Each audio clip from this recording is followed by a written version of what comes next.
Hey guys, Brent Abernathy. Welcome to the Family First Life Gulf Coast New Agent Training Call on Thursday. Hope everybody's having a great dial day so far and looking to get your weekend of production started off right. I've got a special guest with us today, Angelo Tornatore, right? Got it? Okay. All right. So Angelo started with us, it's been a couple months, I think, right? You've basically been with us for about two and a half months, maybe? Yeah, I think it's coming up on 2 months. I think I started at the end of January, so it's getting pretty close. Okay, cool. So hasn't been with us very long. I think it's great to get people on here that have had success within the first couple of months, because obviously all you men and women that are listening to this call are brand new, and you're like, hey, what can I do? What do I need to do to get out and get started fast in this industry and with Family First Life? And Angelo has done that. He has, I know last month, which was his first full month, he helped 15 or 16 families for the full month. And I know already March is going to be a massive month, seeing where he's at through the first week of March. So real quick, man, just real quick background on you, how you came about finding Family First Life. I know you do have some experience in the insurance business before you came to Family First Life. So just give everybody a little quick background so they know where you're coming from. Sure. So I actually heard about FFL through a podcast. Brad Lee, I listened to his podcast, and I think Sean was actually on there back in December, I think is when it at least aired. So that's how I originally first heard about you guys. And obviously listening to Sean, it was pretty crazy how he breaks everything down, so I got pretty excited, and that's how I initially heard about it. And you had some experience. You were in the insurance industry at that point in time, right? Correct. Yeah. Very part-time, but yes, I still had another full-time job as well. I was kind of doing it part-time basically. Got it. Okay. What was your other job that you were doing at that time? So my older brother and my dad have a landscaping business, a fairly decent sized one. Actually, they've had it for about 10 or 15 years. So I was working outside with them during the day, and then I would run appointments at night. So kind of, still trying to get the hang of everything. And that insurance company that you were with, even though you say it was pretty part-time, it was a completely different situation, right? They didn't have any leads. They pretty much told you, hey, go, knock on doors or talk to friends and family. That's kind of how they did things, right? Yeah. I was never knocking on any doors. I mean, I guess you could if you wanted to, right? But it was more so kind of no lead source, just kind of creating stuff on your own. Referral type of stuff. Okay, got it. So what was your thought process? So when you come, obviously you hear Sean on the Brad Lee podcast, and I know you got hooked up. You're working with Ty, which obviously he's a huge help and understands how to have success in this business. But when you came over and you saw how we do things here, right, with the leads and how many appointments, the successful people run, things like that, like what was your thought process on all of that? Like, what was your feelings? Did it surprise you? Did it excite you? What was it? Sure. I think when I first heard about it, it sounded too good to be true, right? Like, I think most people think that. Mm-hmm. So I was like, man, I don't know. I wasn't not the type of guy to jump around from company to company. I always think things take a little bit of time. I think some people leave stuff too early, depending on where you're at. But anyway, I decided to give it a shot, and it was true, right? There's some struggles, just like in anything, right? So it's definitely not, always the easiest thing in the world, but the number one thing is having people to talk to, right? You can be the most knowledgeable person about, every product, or be the most charismatic guy, but if you've got no one to talk to, then none of that matters, right? So I think that was my biggest thing, is having a constant source of, people to call, right? And keeping your schedule full was my biggest thing with it. Okay. So you said that obviously you've had struggles, which everybody does, like you said, Sure. right? What have been some of your biggest struggles in your first couple of months that you've had to kind of figure out and overcome? Sure. I would say the phones was the hardest part for me to get used to, because I wasn't, used to calling people that I didn't at least have some sort of connection, or at least maybe, someone else that I knew through someone else, right? That type of thing. So I'm still getting used to it too, right? I'm definitely not a master on the phones yet, but I think that was the hardest thing for me to get used to. Once I think, and this is probably for most people, I think once we can get in the home, most people can, usually it takes care of itself in most cases, still not all the time. Right. But yeah, just doing the phones, man, that was the hardest thing for me to get used to. And, you'll have your no shows and things like that, like everyone else, which can be frustrating at times. Mm-hmm. But it's all, all normal stuff, right? That it's not like anyone else doesn't go through it. So Yeah, it's kind of like with the phones. It's kind of like going into a gym and working out. It's like if you haven't gone into a gym and worked out in a year or 2 years or whatever, and you go in there and you lift, well, the next day you can't move. Like you're so sore, like it's painful, and then you go back in the gym again and it's hard and it's a struggle, and then you can't move, right? But if you go in there for a week or two straight, well, all of a sudden that soreness starts coming out, and not only are you getting stronger by going into the gym, but also the pain starts to go away. And the phone's the same way, man. It's crazy. It's just a matter of who works themselves through that pain on the phone, and who gives up on themselves. Does that make sense? Like, yeah. Excuse me. I mean, you're going to always, it's going to be a struggle a little bit. Like I dialed yesterday, for instance, for a brand new agent. And I think I talked to 5 people and booked 4 internet leads. Right. And the agent was like, man, it's frustrating to me how good you are. And I'm like, bro, I've been doing this for 12 years. I should be good. You know what I mean? It's not a big deal, but we just we can't be scared of it. We can't be scared of failing. We just got to work through it. We got to get better. We got to take constructive criticism. We got to take course correction, right? And then make it better. What do you think has been your biggest, so the phones have been a struggle, or not a struggle, but obviously a learning process. What do you think has been your biggest thing that you've done on the phone? Like a change or something that you've made, to help you book more appointments on the phone? Sure. So obviously, you guys do a great job of providing us with, all the sources that we need with, the sheet that has all the different rebuttals and things like that on there. And I think for me, it's just being able to rattle those off, like just without even thinking about it. Right. Because if you're on the phone and you're trying to flip through stuff and figure out what to say, it's not going to work out for you. So I think, I'm starting to get to the point where I can rattle some of those things off, right, without having to think about it too much. And I think just challenging people more, making sure they hang up on you if it's the last thing, right, instead of you hanging up. Okay. All right. So give me an example. Okay. So that's cool. I've never really heard it put that way, but so give me an example of that. Like, when you first started, like maybe you were just kind of giving up on the conversation and just being like, okay, that's fine. And you end up hanging up. Whereas now you just keep fighting and keep fighting. Yeah. So Ty actually did a training with, I think his name was Jamie Chiro. I think that's how you say his name. Jamie Chiro. Mm-hmm. Yeah. He had, Jamie had some cool stuff just about specifically actually internet leads. Right. And he kind of explained, that they're, more competitive lead source than maybe some other ones you might get. So, we need to understand that when we're calling them, they've probably got a lot of other people calling them. Mm-hmm. So that helped me out quite a bit. He was actually the one that said, make sure they hang up on you, right? Not you hanging up on them, at least at the least, right?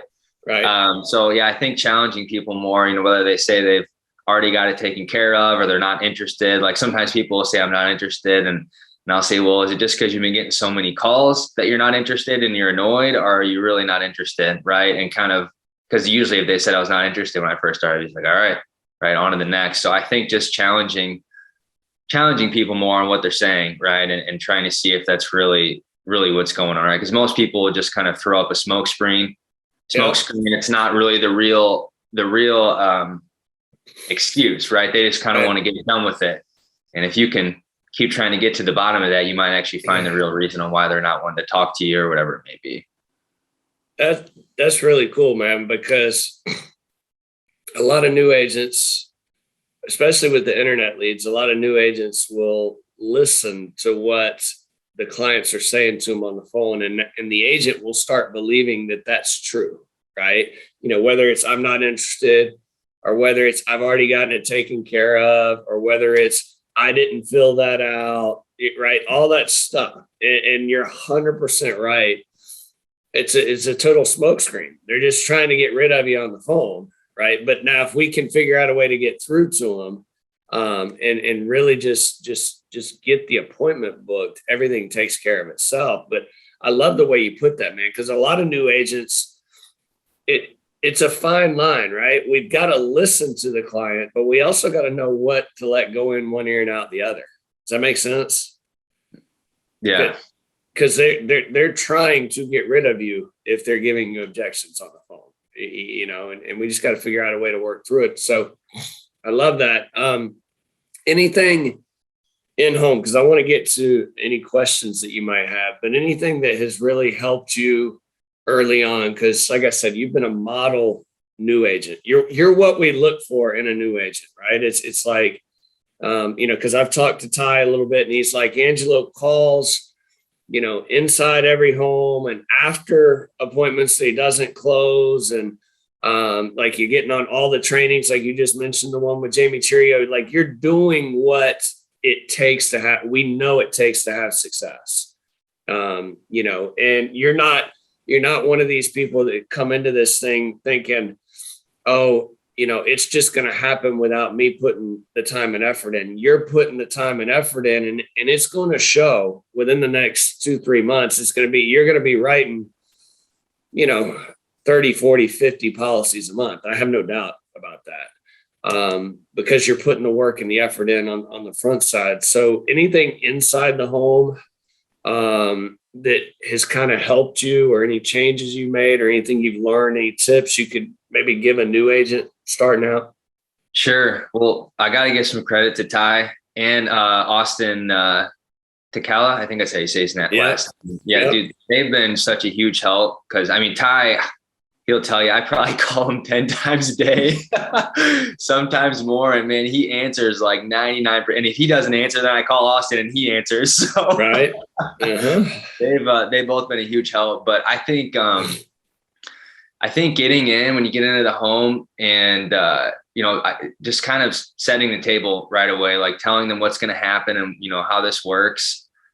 You know, but basically just walking them through the whole process. And I still, you know, will get lazy sometimes and make a mistake and realize I forgot something, and realize that was probably the reason why I couldn't get it done, right, if it didn't work out. So I'm still getting used to stuff. But I think, you know, walking them through on, you know, exactly what's going to happen, how we do business, let them know we're there for them, right? We represent them to these companies, not the other way around, which it is the other way around in a lot of scenarios. Right.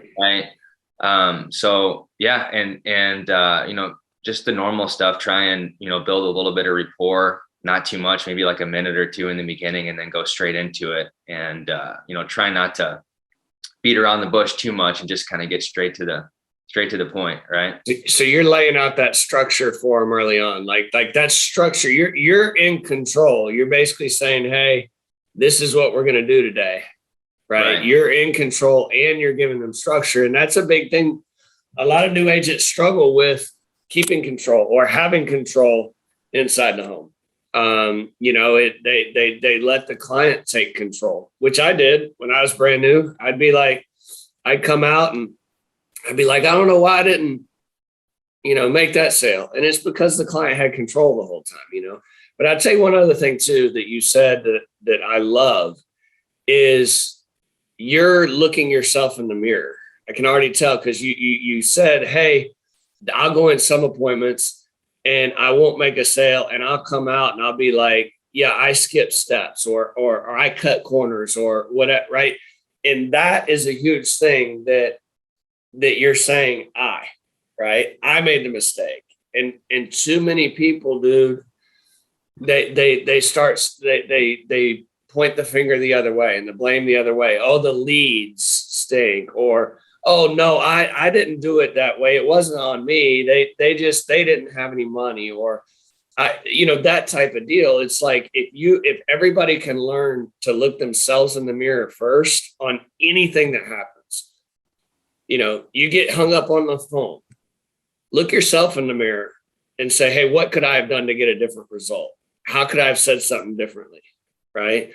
You, instead of saying, oh, the lead sucks, same thing in the home. That is a huge thing. And I don't know that I guess it's not a skill, obviously, but it's a decision that we all have the opportunity to make. How are we going to react to anything that happens to us, right? And I'm just here to tell you, if you say, what could I have done differently first instead of pointing the finger, it's going to help you help a lot more families and make a lot more money in this business. So I love that, dude. Do you have any questions for me as far as specifically with your business, as far recruiting, growing a business? So, I mean, anything. Do you have any questions I can help you out with? Yeah. So I guess one thing would be, what would you say, how many, because you hear different numbers from different people, how many leads should someone be buying, per a dial day, in order for an average person on the phone, in order to get those 12 to 15 appointments? What would you say? How many leads should they be buying new? Yeah. And that's going to depend on the type of lead. Sure. Okay. So let's say it was internet, like some new ones and maybe some instance or 1 month old, like a mixture. Yeah. So if I'm dialing internet leads and I need to book 15 appointments, I'm going to have 100 leads. Okay. I mean, that's because what I've learned in this business, and 100 leads is probably, especially for somebody that's pretty decent on the phone. I mean, 100 leads, you're going to be able to book 15 appointments easy off 100 leads for somebody that's decent on the phone. Right. But I've learned I'd rather have extra leads, more leads than I think I'm going to need. Does that make sense? I'd rather have some left over because, dude, there's nothing worse than doing a dial day, and you shortcut yourself on leads.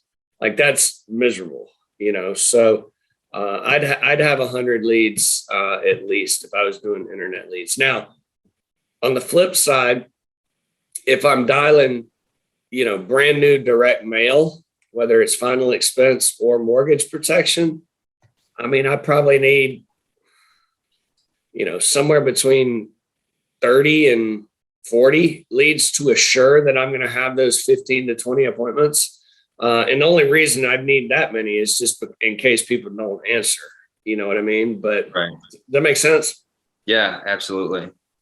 What would you got to do it? You got to have new leads to you every dial day, right? You can't buy 100 for dial day today and then go into Monday's dial day and it's like, oh, I still got 40 leads left from that 100 it's like, I got it. And yes, you're going to call those 40 leads, but you still got to have more leads new to you for every dial day. Sure.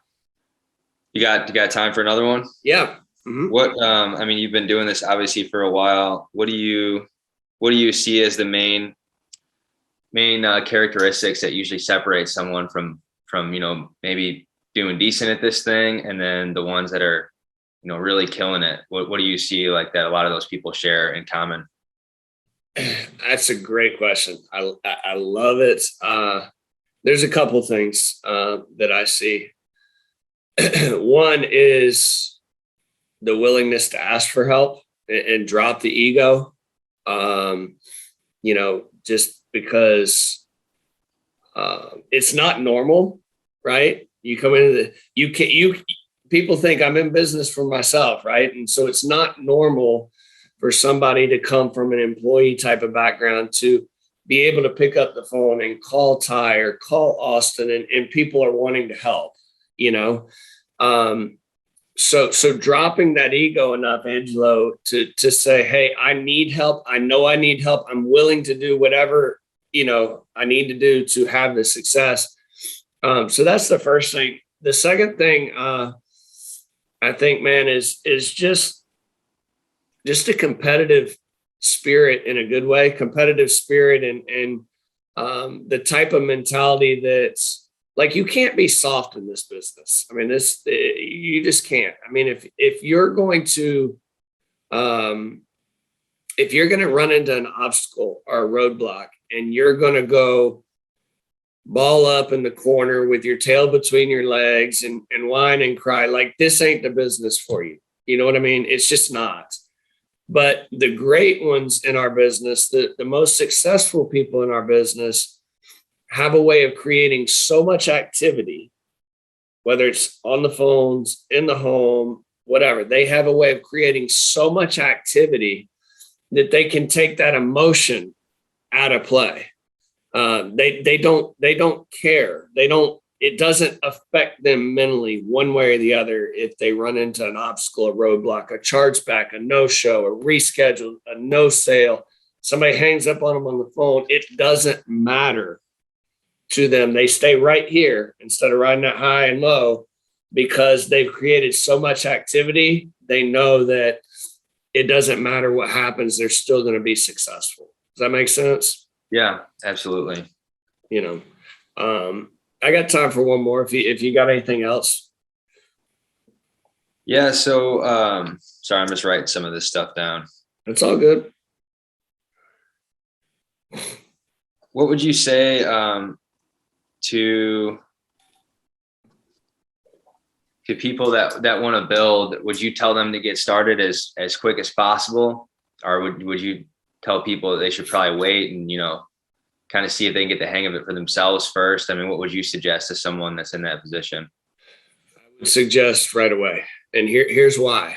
I get the thought process of, you know, I'm gonna try it out. I'm gonna see what I can do in this and whatever. I understand where people are coming from, but our agency this month is probably going to help 1,050, probably 1,500 to 1,600 families this month. Okay, good size agency. First person I recruited was a good friend of mine, and I recruited him before I even got started selling anything, right? I had no idea what I was doing, nothing. If I had not recruited him and brought him into the business, we'd be missing out on somewhere between 1,000 and 1,200 applications a month. Okay, like, it's a lot of families helped, a lot of volume, things like that, that was responsible or is a direct correlation to me recruiting that person before I knew what I was doing. So, dude, share the opportunity. It's something will help. A lot of people are worried about, hey, well, I don't know how I'm going to help them, right? I don't know what I'm doing yet. So how am I going to help somebody when I recruit them into the business? It's like, don't worry about that. We've got systems in place, you know, will help. Like you were talking about Ty and Austin, and like, will help, you know, and also here's the other thing too, Angelo, it's fun. Like, as you're learning, as you're going through some stuff, it's fun and it's helpful to have other people that are going through the same things at the same time, where you guys can kind of talk about things. You can, you know, you can relate to what other new agents are going through. And to me, it always helped me. It pushed me, you know, it pushed me, because now, like, I wanted that extra accountability to other people instead of just myself, right? Because I knew after I started recruiting people, I give up the right to be mediocre. Well, that helped me, because now it pushed me. It made me accountable. Like, it's like those days where I didn't quite feel like dialing or didn't quite feel like going and running appointments. I just did them because I had agents that were counting on me. Does that make sense? And so it really helps from that perspective too. So long answer to a great question, but dude, I would start right away and give everybody the opportunity. And you never know who's going to take it and run with it. That's purely up to the agent. Just like you've taken it and run with it, right? You've taken it and with all the good, the bad, the ugly that comes along with it, you've taken it and run with it. And that's what you're looking for. It's like, not everybody's going to do that. And that's okay. Some people just want to do this thing a couple days a week or part-time. And some people say they want these big things and this new life for them and their family, but yet they're not willing to give up what others are willing to give up to do that. And it doesn't, that's purely on them. You just give people the opportunity and you see what they do with it. And it's really pretty cool when you do share the opportunity and somebody does have success. It's a fun thing to be a part of. Does that make sense? Absolutely. All right, dude. Well, listen, I know we're up against it. Everybody needs to get back on the phones and dialing and stuff. I look forward to seeing you climb up the leaderboards. I'm sure you've probably got some people up towards the top that you're kind of trying to chase down now and looking at. And over the next 2-3 months, I'm sure you're going to be right up there at the top. And I appreciate what you're doing, man. I know this is the first time you and I have really talked. And from me to you, I appreciate you going out and being the model new agent, you know, and being okay with asking for help and it's showing in the success that you're having. So just keep pushing. Don't get complacent. You know, don't start reading the press clippings. It's just keep doing that same thing over and over every single week. And I look forward to helping you and helping you grow and being in business with you. Okay. I appreciate it, Brent. I'm my man. Have a good rest of the day. Okay. All right. You too. Thanks. All right, Angelo. Bye-bye.